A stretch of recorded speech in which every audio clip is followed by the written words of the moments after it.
On Friday, Donald Trump posted, "I absolutely love that Colbert got fired.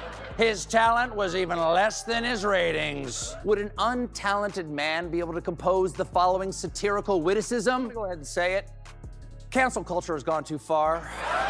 It's sunk in that they're killing off our show. But they made one mistake.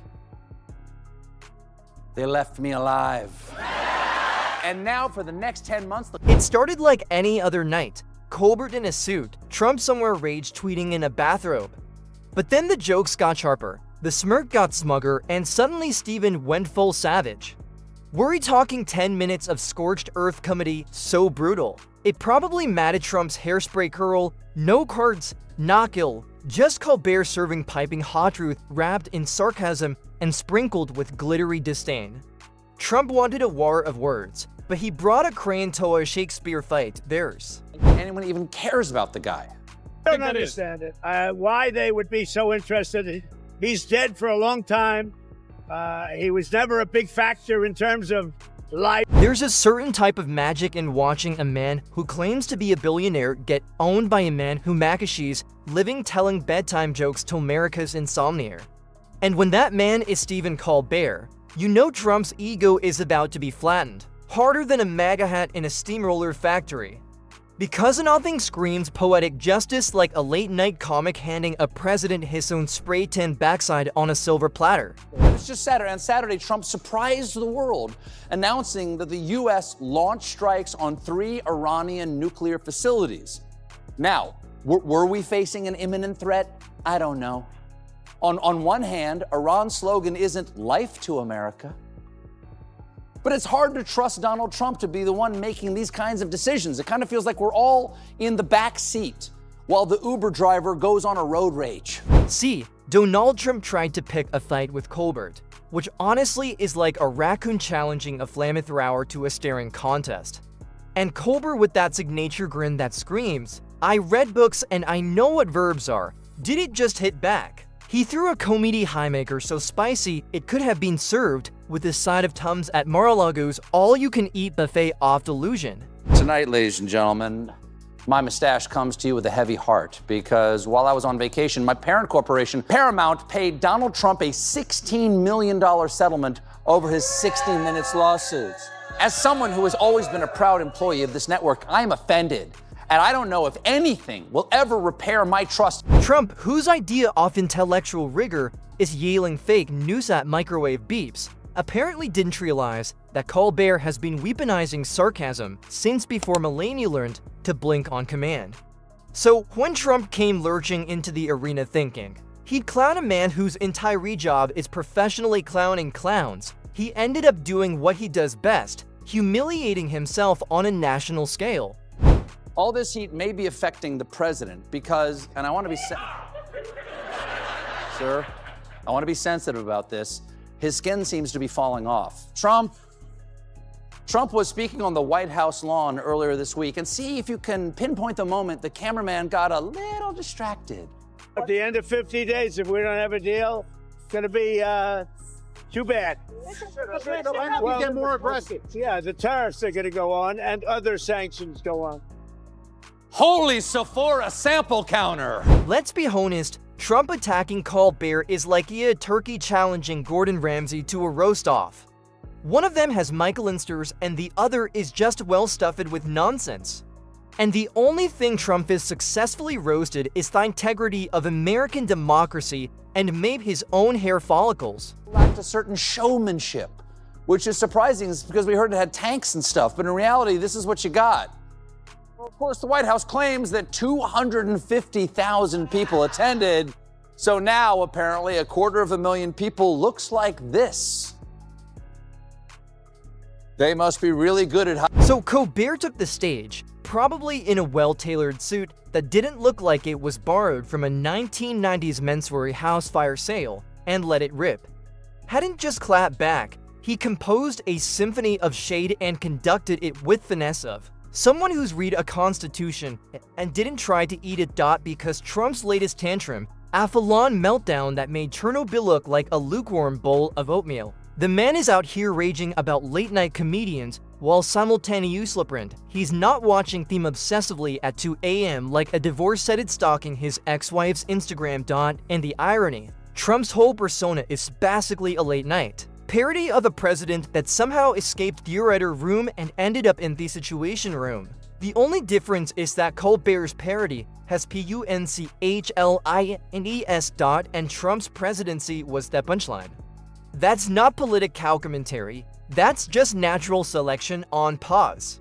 Or the way Trump still insists he won an election, haloed by more votes than the number of times he's changed his stance on windmills. Colbert knows that logic has never been Trump's strong suit.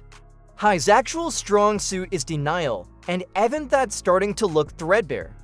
This settlement is for a nuisance lawsuit Trump filed claiming that 60 Minutes deceptively edited their interview with then-candidate Kamala Harris last fall. Paramount knows they could have easily fought it because, in their own words, the lawsuit was completely without merit. And keep in mind, Paramount produced Transformers: Rise of the Beast. They know completely without merits. Let's not forget the time Trump tried to buy Greenland because apparently someone told him had tremendous real estate potential. He thought it was a frozen golf course. Colbert could roast that for a decade and still have material left for reruns. And while Trump is busy lobbing paper towel rolls of rage at Tanyan, who critiques him, Colbert is calmly dissecting the absurdity with the precision of a surgeon and thesis of a Broadway diva with a vendetta. Trump can't handle satire because satire requires self-awareness. It requires acknowledging that maybe, just maybe, being president isn't the same as being the loudest guy in the room with a poorly tied tie and a vendetta against wind energy. But Colbert, he thrives on the contradiction. He turns every Trump gaffe into comedy gold, every lie into a monologue, every tantrum into a ratings boost. And Trump absolutely hates it, and those aren't assets you can declare bankruptcy on, no matter how many times you've stiffed a contractor. There is a tenuous ceasefire between Iran and Israel. What happened was around 6 p.m. last night, Donald Trump dropped this post. Congratulations to everyone. It has been fully agreed by and between Israel and Iran that there will be a complete and total ceasefire officially. Iran will start the ceasefire, and upon the 12th hour, Israel will start the ceasefire. Colbert didn't just respond, he dismantled. With every raised eyebrow, every punchline, every perfectly timed pause, he turned Trump into a walking meme of regret. And let's be honest, watching Trump try to go head-to-head with Colbert is like watching a goose try to outdo a chess grandmaster, loud honking a lot of feathers, and absolutely no strategy. But the best part, Trump walked right into it. He always does because he thinks comedy works the same way as political rallies. Scream loud and nuggin someone will cheer. But Colbert doesn't play that game. He doesn't need to incite a crowd. He just needs to raise an eyebrow, drop a line, and boom, Trump's left blinking like he's just being told Puerto Rico is part of the United States. And the more Trump spruils, the sharper Colbert gets. He's guy who doesn't just call out the emperor for having no clothes. He assigns a full runway show mocking the emperor's spray tan, hairpiece, and pathological inability to spell. Remember when Trump tried to ban TikTok? Trump's whole image is a living parody of competence. And Colbert's made his full-time hobby to broadcast that parody on high definition every weeknight to millions of viewers who just want someone to say what they're all thinking. Is this real life or are we trapped in a reality TV blooper reel with no off switch? No, he's right. The Epstein saga is a total snooze fest. I mean, the most powerful man in the world is blocking information about a cabal of the rich, the famous, and the royal, befriending a con man who regularly flies off in his private plane to his private island or do super illegal sex stuff. Then the con man is arrested. People are afraid he's going to name names, but before he can, he mysteriously dies right after being taken off a suicide watch in a federal prison during the administration of the guy who is blocking the release of the information. Boring. Every time Trump lashes out, it's like adding lighter fluid to Colbert's fire.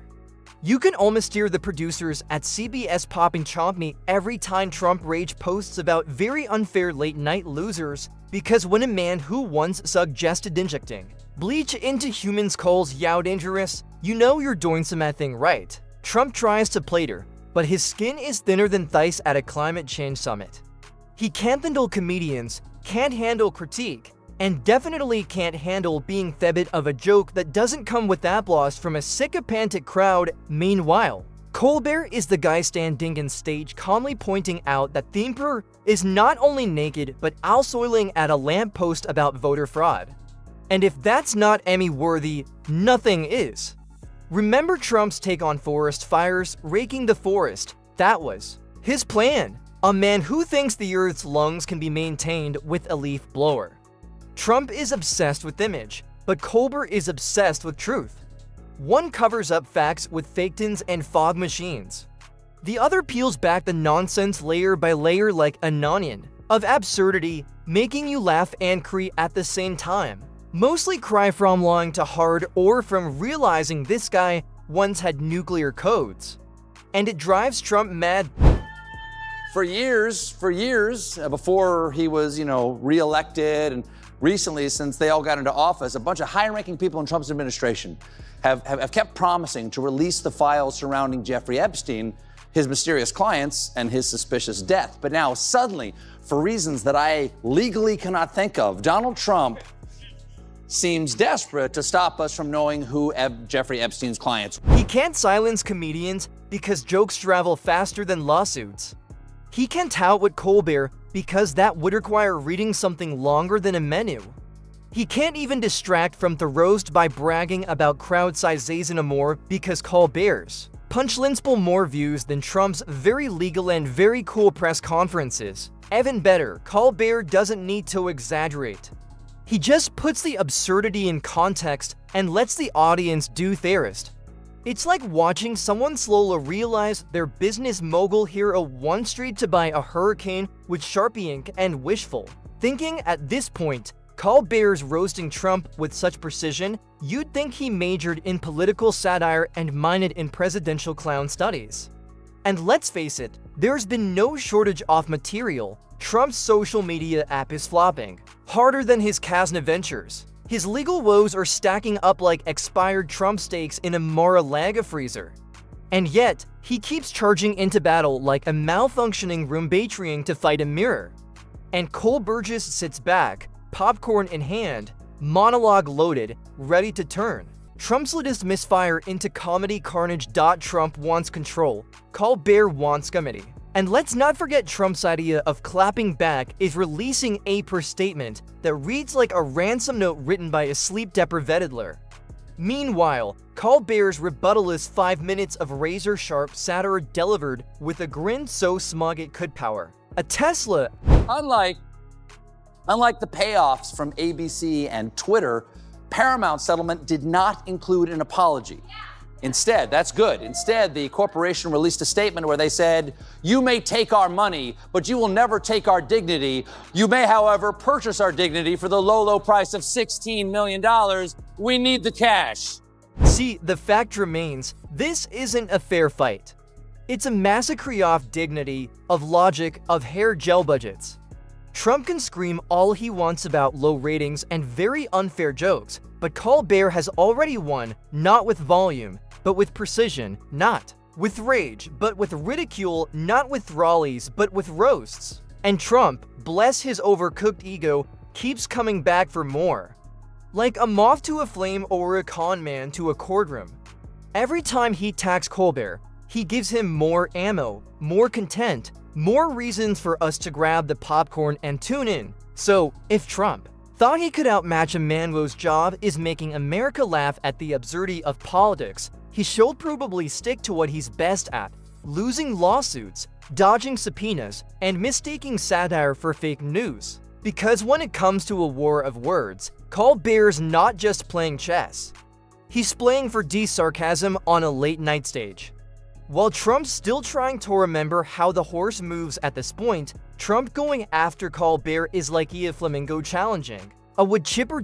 It's bizarre, colorful, and ends in feathers everywhere.